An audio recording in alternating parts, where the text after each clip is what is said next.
Bismillahirrahmanirrahim. Assalamualaikum warahmatullahi wabarakatuh. Perkenalkan, nama saya Muhammad Ihsan Arisandi dari kelas TM21E pada mata kuliah teknik pengukuran. Kali ini saya akan menjelaskan tentang aktuator relay dan aktuator hidrolik. Nah, relay dikenal sebagai komponen yang mampu mengimplementasikan logika switching. Nah, sebelum tahun 1970-an, relay adalah otak dari sebuah sirkuit kontrol.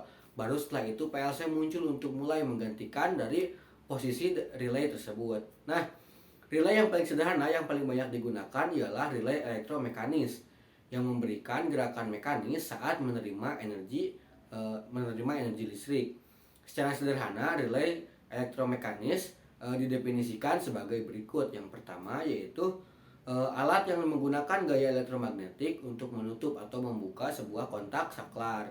Nah, definisi yang kedua yaitu saklar yang digerakkan secara mekanis oleh daya atau oleh energi listrik. Nah, relay juga merupakan saklar switch yang dioperasikan secara listrik dan merupakan komponen elektromekanikal yang terdiri dari dua bagian utama, yakni elektromagnet, coil, dan mekanikal seperangkat kontak saklar switch.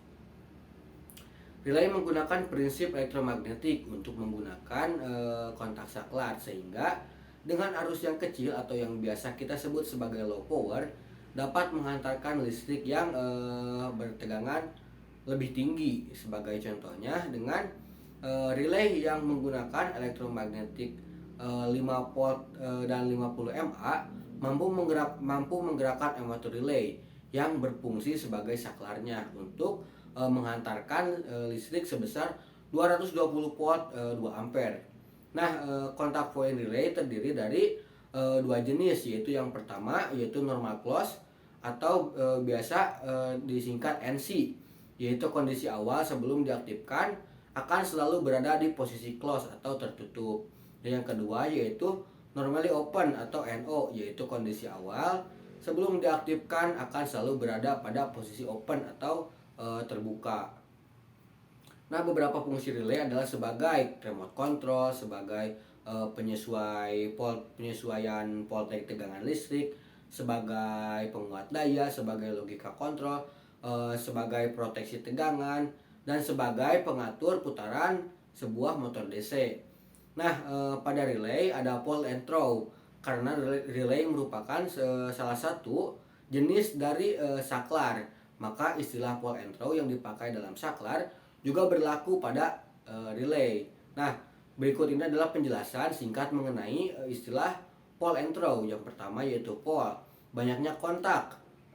Pull yaitu banyaknya kontak yang dimiliki oleh sebuah relay. Yang kedua yaitu throw, yaitu banyaknya kontak berdasarkan penggolongan jumlah pole dan throw-nya di sebuah relay. Maka relay dapat digolongkan menjadi yang pertama single pole single throw atau biasa disingkat SPST. Nah, relay golongan ini memiliki 4 terminal, dua terminal untuk saklar dan 2 terminal lainnya untuk coil. Yang kedua yaitu single pole double throw atau biasa disingkat SPDT. Relay golongan ini memiliki 5 terminal, 3 terminal untuk saklar dan 2 terminal untuk coilnya. Yang ketiga yaitu double pole single throw atau biasa disingkat DPST.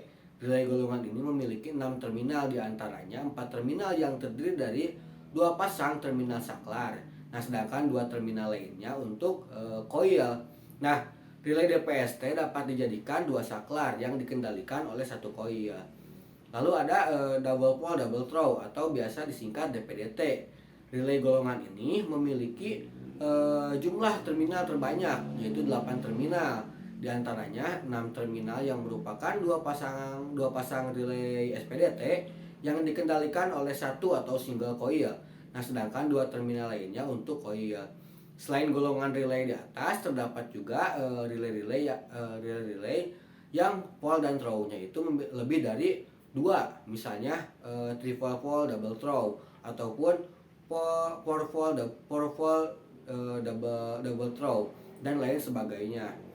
Selanjutnya kita ke materi yang kedua yaitu aktuator hidrolik. Nah, Prinsip dasar dari sistem hidrolik ini sebenarnya sangatlah sederhana, yaitu gaya yang diberikan pada satu titik akan dipindahkan ke titik yang lain menggunakan cairan yang dimanfaatkan.